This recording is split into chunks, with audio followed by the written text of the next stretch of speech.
In this tutorial, we're going to take a look at how you can add a border around your pictures in Affinity 3.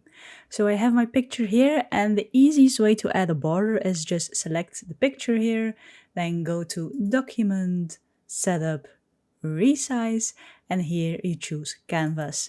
Now make sure that this one is unlinked, so it looks like this, and then let's say I want a border of 100 pixels, I can then just type plus 100, like this, and then the same here, like that. Now make sure you're in pixels here and that your anchor point is set to the middle, so the resizing will originate from the middle of your canvas. And then if you're happy, press resize. Now we have a border, but it is still quite transparent. Next thing we're going to do is go to Pixel and choose a new fill layer.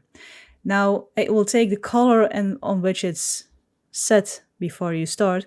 I'm just going to drag it below our background, which is our picture, and then I can change the color here. And now I have a white border around my picture, but you can still change the color you want to have and what you're looking for. But that's an easy way to add a border of the size you want to your pictures in Affinity 3. Like the video if you liked it, subscribe if you want to see more of my videos, and as always, thank you for watching, and I'll see you in the next one.